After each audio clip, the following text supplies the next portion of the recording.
ଆଜିଠାରୁ ଲୋକସେବା ଭବନରେ ବିଧିବଦ୍ଧ ଭାବେ କାର୍ଯ୍ୟଭାର ସମ୍ଭାଳିଛନ୍ତି ମୁଖ୍ୟମନ୍ତ୍ରୀ। ଲୋକସେବା ଭବନରେ ପହଞ୍ଚିବା ପରେ ମୁଣ୍ଡିଆ ମାରି ଭିତରକୁ ପ୍ରବେଶ କରିଛନ୍ତି ମୋହନ ଚରଣ ମାଝୀ। ଏହାପରେ ମୁଖ୍ୟମନ୍ତ୍ରୀ ଆଜିଠାରୁ ବିଧିବଦ୍ଧ ଭାବେ ଲୋକସେବା ଭବନରେ କାର୍ଯ୍ୟଭାର ସମ୍ଭାଳିଛନ୍ତି। ଏହି ଅବସରରେ ମୁଖ୍ୟମନ୍ତ୍ରୀଙ୍କ ଏକ ବଡ଼ ଘୋଷଣା କରିଛନ୍ତି।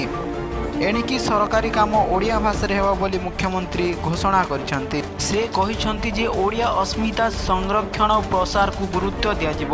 ସାହିତ୍ୟ, କଳା, ସଙ୍ଗୀତ ଓ ଲଳିତ କଳା ଏକାଡେମୀର ପୁନର୍ଗଠନ ହେବ। ଭୌତିକ ପ୍ରଗତି ସହ ସାଂସ୍କୃତିକ ପ୍ରଗତିକୁ ଗୁରୁତ୍ୱ ଦିଆଯିବ। ଓଡ଼ିଆ ଭାଷାର ପ୍ରଚାର ପ୍ରସାର ପାଇଁ କମିଶନ ଗଠନ ହେବ। ସରକାରୀ କାର୍ଯ୍ୟରେ ଓଡ଼ିଆ ଭାଷାର ବ୍ୟାପକ ବ୍ୟବହାର ହେବ। ଆବଶ୍ୟକ ପଡ଼ିଲେ ସରକାରୀ ଭାଷା ଆଇନରେ ସଂଶୋଧନ ହେବ ବୋଲି ମୁଖ୍ୟମନ୍ତ୍ରୀ କହିଛନ୍ତି। ଓଡ଼ିଶାରେ ପଠନ ଅଭ୍ୟାସ ବୃଦ୍ଧି ଓ ଲାଇବ୍ରେରୀ ଆନ୍ଦୋଳନକୁ ବ୍ୟାପକ ଓ ବ୍ୟବସ୍ଥିତ କରାଯିବ। ପ୍ରତି ଜିଲ୍ଲାର କଳା ଓ ସଂସ୍କୃତିକୁ ପ୍ରୋତ୍ସାହନ ଦିଆଯିବ। ବରୁଣେଇରେ ପାଇକ ଏକାଡେମୀ ଓ ସ୍ମାରକୀ ନିର୍ମାଣ ତ୍ୱରାନ୍ୱିତ ହେବ।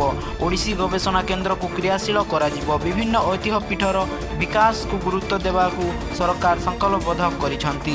ଭାଷା ପାଇଁ ଆଧୁନିକ, ସରଳ ଓ ସୁଗମ ପ୍ରଯୁକ୍ତି ବିଦ୍ୟାର ଉପଯୋଗ ପାଇଁ ବ୍ୟବସ୍ଥା ହେବ। ଏଥିସହ ଅନୁବାଦ ଏକାଡେମୀ, ଓଡ଼ିଆ ଅସ୍ମିତା ଭବନ ନିର୍ମାଣ କରାଯିବ ବୋଲି ମୁଖ୍ୟମନ୍ତ୍ରୀ କହିଛନ୍ତି। ମୁଖ୍ୟମନ୍ତ୍ରୀଙ୍କୁ ସ୍ୱାଗତ ପାଇଁ ଫୁଲ ଓ ରଙ୍ଗୋଲିରେ ସଜେଇ ହୋଇଥିବା ଲୋକସେବା ଭବନ।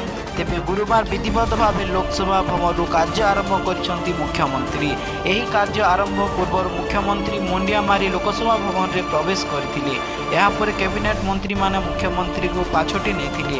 ଲୋକସେବା ଭବନରେ ବିଧିବଦ୍ଧ ଭାବରେ କାର୍ଯ୍ୟଭାର ସମ୍ଭାଳିଛନ୍ତି ମୁଖ୍ୟମନ୍ତ୍ରୀ। ଜୁନ୍ 12 ତାରିଖରେ ମୁଖ୍ୟମନ୍ତ୍ରୀ ଭାବେ ଶପଥ ନେଇଥିଲେ ମୋହନ। ତେବେ ସେ ଲୋକସେବା ଭବନର ମୁଖ୍ୟମନ୍ତ୍ରୀଙ୍କ କାର୍ଯ୍ୟାଳୟକୁ ଆସିନଥିଲେ। ରାଜ୍ୟ ଅତିଥି ଭବନରେ ଅସ୍ଥାୟୀ କାର୍ଯ୍ୟାଳୟ ଖୋଲି କାମ କରୁଥିଲେ। ତୃତୀୟ ମହଲାରେ ମୁଖ୍ୟମନ୍ତ୍ରୀଙ୍କ ପ୍ରକୋଷ୍ଠ ନବୀକରଣ କରାଯାଇଥିଲା। ଆଜି ସେ ପ୍ରକୋଷ୍ଠକୁ ଯାଇଛନ୍ତି ମୋହନ ଚରଣ ମାଝୀ।